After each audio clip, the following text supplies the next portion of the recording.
In the summer of 1975, in the beach cities of Los Angeles, Chris Boyce and Daulton Lee probably filled their time the same way many young men in their 20s did. They drank beers and cocktails and smoked marijuana and dabbled with cocaine. They relaxed by pools and tried to play it cool with the gorgeous women they encountered everywhere. They lamented the state of the Los Angeles Lakers, who had been in the NBA Finals 2 years earlier, but were dismal in 1975 and missed the playoffs for the first time since 1958. Chris and Daulton cheered half-heartedly for the Dodgers, who finished a distant second in baseball's National League West Division. The Dodgers ended up 20 games behind the Cincinnati Reds, whose fabled Big Red Machine won the first of back-to-back World Series that October. Chris and Daulton surely availed themselves of the 75 miles of beaches in LA County. But like many, they might have waded into the Pacific Ocean more cautiously than summers before. Like most Americans, the two friends certainly would have gone to a movie theater to see a film based on a book about a killer great white shark that terrorized a coastal resort town. Jaws would make more than $100 million in its first 2 months and overtake The Godfather for the highest-grossing movie of all time. But Chris and Daulton were also spending their time in a unique way, running a two-man espionage racket, selling American intelligence secrets to the Soviet Union. In early spring, when Daulton had walked into the Soviet embassy in Mexico City with stolen communications about the CIA's surveillance of Russians, neither he nor Chris thought it would work. But it did. The KGB handler whom Daulton talked to liked what he saw, and the Russians were greedy for more.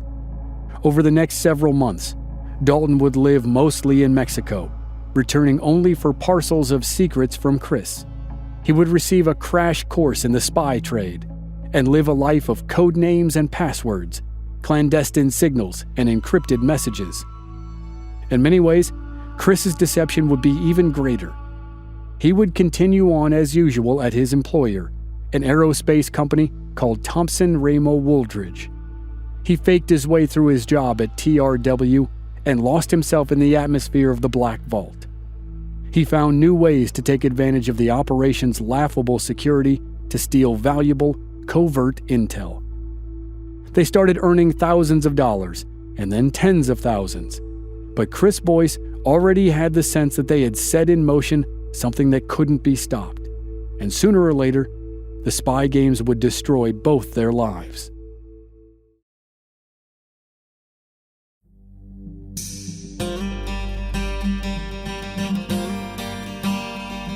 From Black Barrel Media, this is Infamous America. I'm your host, Chris Wimmer, and this season we're telling the wild story of how two friends ended up perpetrating one of the most notorious acts of espionage in the 20th century. This is Episode 3, Classified Top Secret. After Daulton's initial meeting with a KGB agent at the Soviet embassy in Mexico City, Daulton temporarily set up shop in the resort community of Puerto Vallarta. Remaining in Mexico, far from American authorities, had definite advantages. First, he had an LA sheriff's detective on his trail. When Daulton was arrested for drug possession a few months earlier, he made a deal so he wouldn't have to go to jail. He agreed to act as an informant, but he clearly wasn't doing that now. Second, he had a court date coming up for that arrest, and he had no intention of keeping it. When he didn't show up, the judge would issue a bench warrant for Daulton Lee's arrest. Now, Daulton was officially a wanted fugitive. But instead of worrying about it, he hunkered down in Mexico and waited for his next meeting with Vasily Ivanovich Okana. Okana was the KGB agent who had first greeted this strange little American, Daulton Lee, when Daulton had randomly walked into the Soviet embassy and announced his intention to sell American secrets. After that first meeting in early April 1975, Daulton had called Chris and told him about the successful mission. Daulton was now eager for a second meeting, and he was already singing a gospel of easy money. He told Chris, as long as you can keep the secrets coming, this will be a windfall. And at the end of April, Okana agreed to another meeting. This time, O'Connor and Daulton met in a restaurant in another part of Mexico City. After pleasantries and drink orders, O'Connor grew temporarily severe. O'Connor hissed, "This is critical. Under no circumstances can you ever return to the embassy in Mexico City unless we are with you." "Sure," Daulton answered. O'Connor was silent for a moment and then asked Daulton to look him in the eyes. O'Connor said, "The Americans watch every single person who enters our embassy, just as we watch who enters theirs. To be seen entering the Soviet embassy again would jeopardize everything we might be able to accomplish together." Daulton dropped his perpetual swagger for a moment and answered sincerely, "I understand." "Good," O'Connor said. "Then let's order some food." What accompanied dinner was a personal questionnaire disguised as small talk. O'Connor was feeling out a potential asset. He had to credit the small American's gall to have simply strolled into the embassy of the USSR with American state secrets. He hoped that that sort of gall also came with an understanding of the stakes and the importance of discretion. He hoped that the overtly confident young man in front of him would not end up in prison, because the information he seemed to have access to was extremely valuable. After lunch, the two men set a date to meet the following month and discreetly went their separate ways. Later that night, Daulton called Chris. They had developed a system where Daulton would call a rotating set of payphones at a certain time. Chris would be waiting at the appropriate phone. They devised code names on the off chance that they were under surveillance. They really leaned into the James Bond spycraft stuff. When Daulton called Chris that April night, he was all business. He said, "May 18th, I need to get back to Mexico City with the good stuff." Daulton stressed that the Russians were eager and he needed high-quality information. But he advised Chris that they should string the Russians along. They shouldn't give up the best stuff, or a lot of stuff, right away. They should steadily milk this for all it was worth. Chris digested his friend's enthusiasm. He smiled at the idea of stringing along the KGB. In Chris's morality, the KGB were not the good guys. They were simply the benefactors of his desire to make his nation's intelligence community pay. But he agreed and said he would get to work. He knew his friend was an operator who could handle himself in a tricky situation as long as he tempered his drug use. As Chris walked home that night in late April 1975, he hoped Daulton truly understood the severity of the game they were now playing. While Daulton enjoyed Puerto Vallarta between meetings, Chris maintained his normal schedule at TRW and was almost able to forget the fact that he had just committed treason. He enjoyed some solitary weekends with his falcons, a pastime that always calmed his anxious brain. He'd also met a girl named Lana. Their chance encounter happened after Chris took a bartending job a few nights a week at a local dive bar. He and Lana hit it off, chatting over the bar on a slow night. He loved her energy, and she loved his contemplative nature. Soon they were a couple. His day-to-day life at TRW remained a ritual of robot-like procedures, juxtaposed with a seemingly endless summer of cocktails and arguments over who could roll the best joint. Chris knew he was drinking more. It could easily have been a coping mechanism to forget how he was deceiving his coworkers, his employees, and his nation. When Chris finally heard from Daulton after Daulton had received his directions for the May meeting, he had to refocus. The hardest part was mustering the courage to take from the confidential areas of TRW. The action of it was alarmingly easy.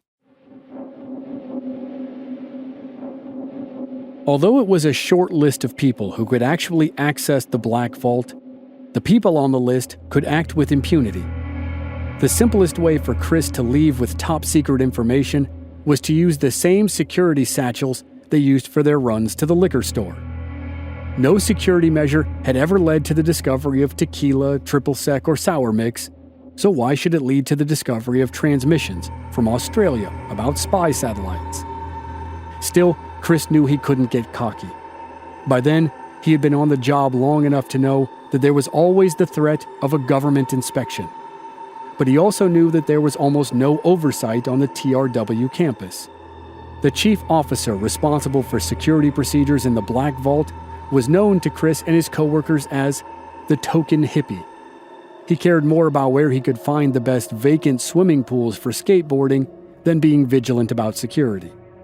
When offered a freshly shaken cocktail from a Black Vault employee, the chief officer never refused. In the early days of Chris's operation, he was at TRW for one of the government inspections. The announcement came just an hour before the inspector arrived, and it had whipped the entire department into a frenzy.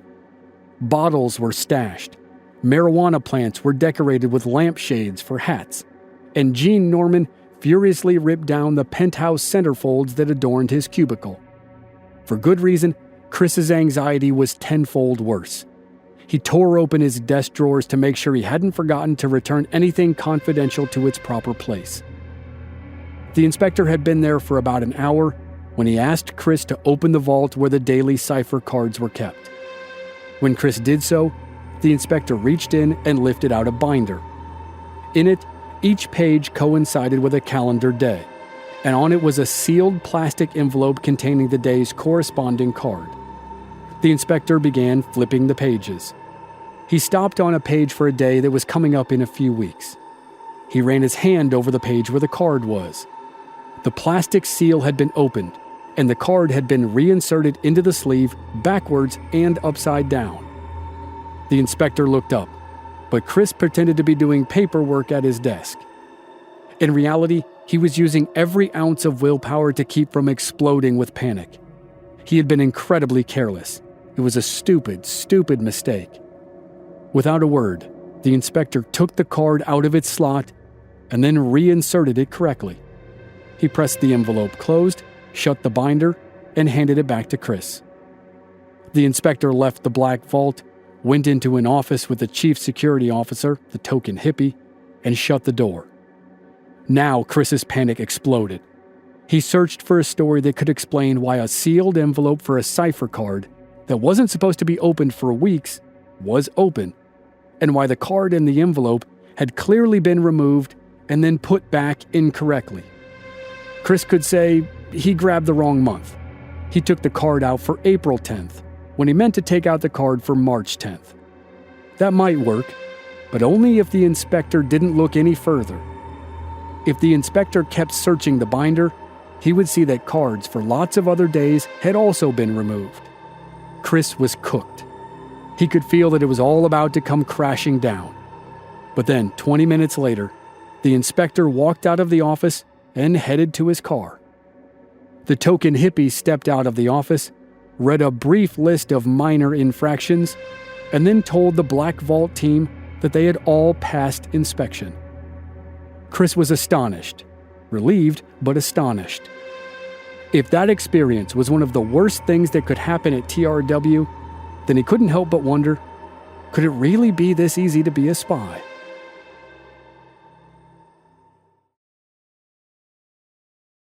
In early May of 1975, Daulton returned to the U.S. as quietly as he could to get the parcel for his meeting with the Soviets. Although this would be the third meeting, both he and Chris agreed it felt like the first. The first meeting had been Daulton's spontaneous arrival at the Russian embassy. The second was the dinner with KGB agent O'Connor that was far more of an orientation than anything else. But this time, there was an explicit understanding that Daulton would be carrying secret intelligence for the express purpose of selling it to the Russians, and that he would be paid generously for it. Chris had been renting an apartment in Redondo Beach, and that's where he and Daulton met to go over the plan. Daulton met Chris's new girlfriend Lana, and they waited to talk about their covert activities until she left. Then Chris told Daulton, "Under no circumstances can you tell them my name." He stressed the point so often, he could sense Daulton's annoyance. Daulton pointed out that he was very good at not giving names. He was supposed to be working as an informant for the LA County Sheriff's Office right now, but he was hiding from them. He wasn't a snitch. Chris dropped it and moved on to other important things Daulton needed to remember.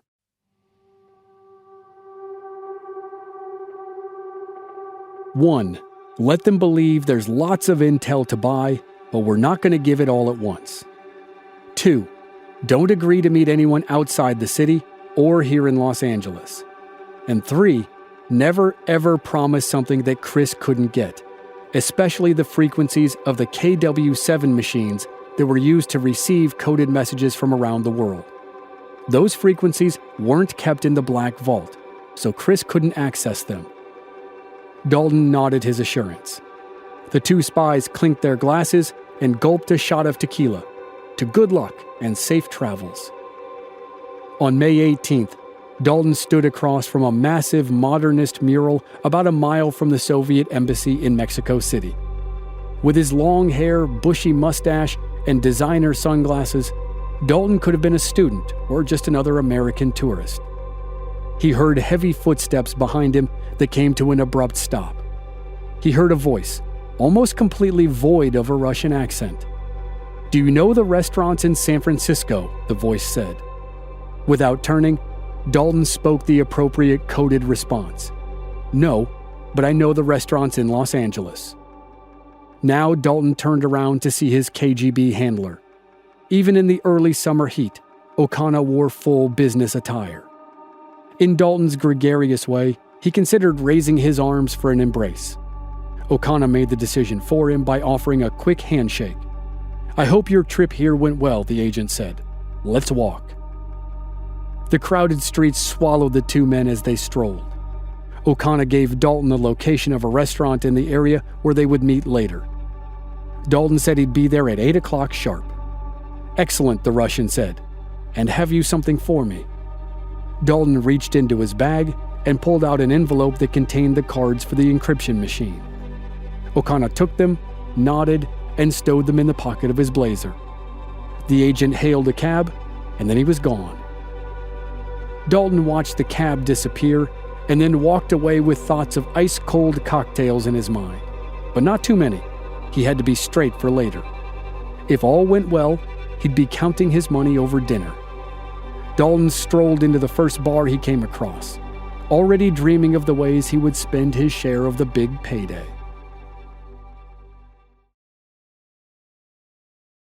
That evening, when Daulton met O'Connor for dinner, there was nothing but good energy.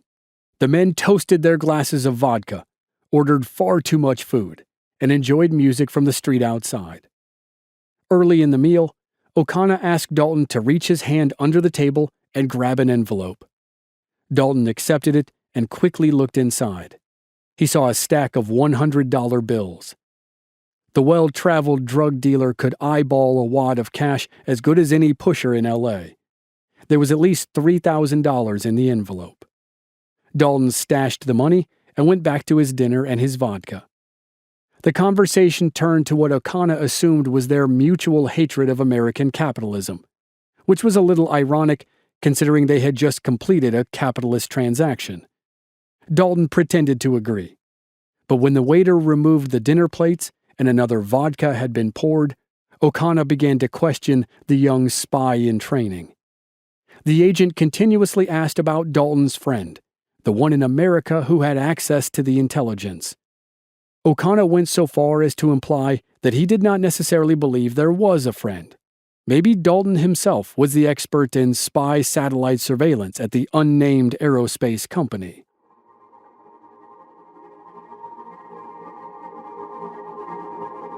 Daulton protested. "I'm clearly not an expert in this satellite stuff," he said. O'Connor followed up with more questions about the friend, but Daulton evaded. Daulton could tell, even when O'Connor moved on to other questions, that the subject wasn't dead. O'Connor had so many other questions that Daulton had to ask to borrow a piece of paper from his handler and a pen from their waiter. O'Connor wanted details. What was the company? Where was it located? Besides channeling these top-secret messages, what other work did they do there? What were the models of the encryption machines they used? And what were the frequencies used for the machines?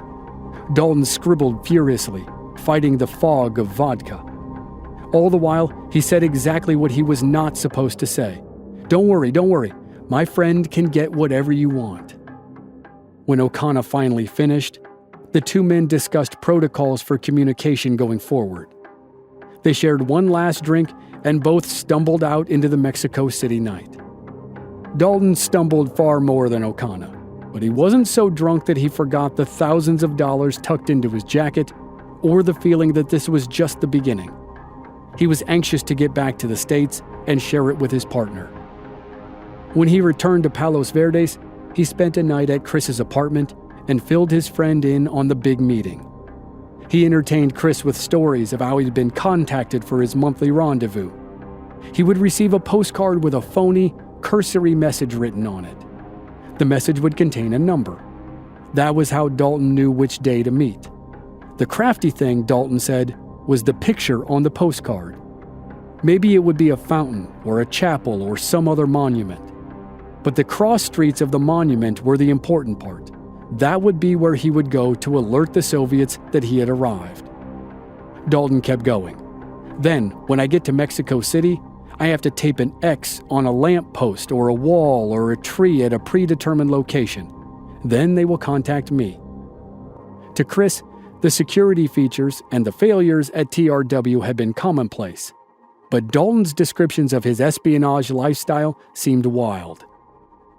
As he listened to the stories, he counted and recounted the $1,500 that Daulton had given him. It was even wilder that they had pulled it off, and were set to do it again. They settled into an evening of drinking and smoking, and they joked like they were old schoolboys again. On the surface, they both seemed to be laughing off the gravity of what they were doing. But that gravity was not lost on Chris Boyce. He thought about his job and his future. He thought about his new girlfriend, his father who had secured him the job at TRW, and all the other family members and friends he was lying to. He had only taken the job at TRW to save money to go back to college. But now he had a strong feeling that he had taken a turn down a road that was going to lead somewhere very different.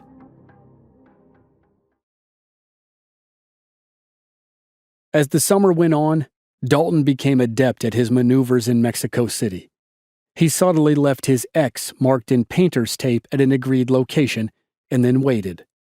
One way or another, the Soviets contacted him. Sometimes O'Connor simply found Daulton in a crowd, took the goods off him, and gave him a time and a place to meet the following day. Other times, a discreet vehicle stopped on the street and O'Connor ushered Daulton inside. The car wove through the streets and alleys in an effort to evade anyone who might be following. Finally, they stopped in a desolate part of town or a park after nightfall and completed their business. Maybe it was Daulton's carefree demeanor, or maybe it was the congenial manner of the KGB handlers, but Daulton rarely worried that these long drives might end poorly for him. On one trip near the end of the summer, one of the drives took an interesting turn. Daulton found himself in the back seat of a long black sedan, wedged in between O'Connor and another man who had been introduced simply as Karpov. Daulton rambled about a girl he had met recently and their drug-addled exploits when Karpov interrupted. "Mr. Lee," he said, "get on the floor out of sight." Before Daulton could protest, Karpov followed with, "Do it now, please." Daulton slid down to the floor of the sedan and stretched himself out over the feet of the two men. He was on his back, looking up, and found himself unusually fearful and incapable of looking at either man. The car didn't drive for long.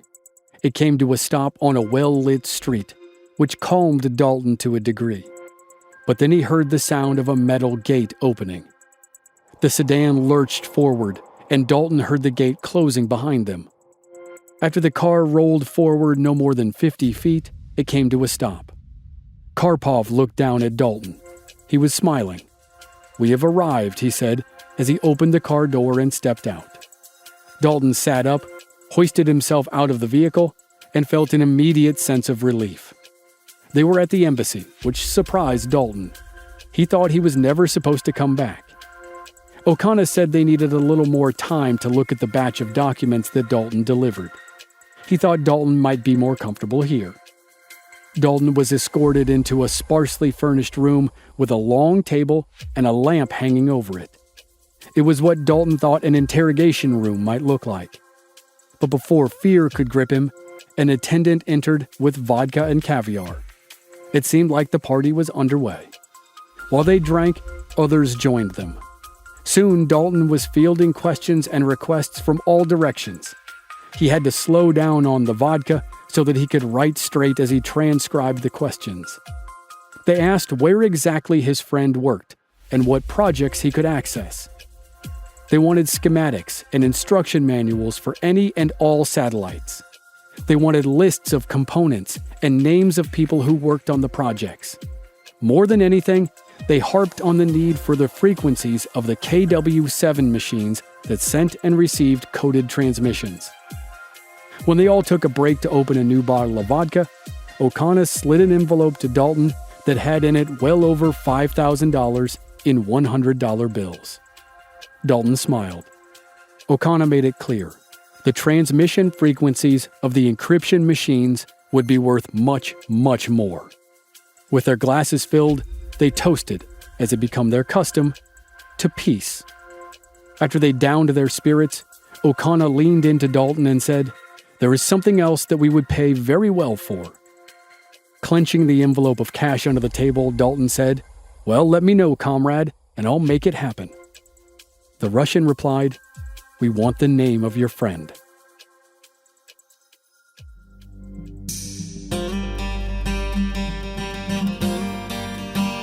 Next time on Infamous America, the secrets keep coming and the money keeps flowing. But the stress of Chris and Daulton's deception begins to wear on both of them. Greed and a lack of trust leads to bad decisions, and the long-time friendship is put to the test. That's next week on Infamous America.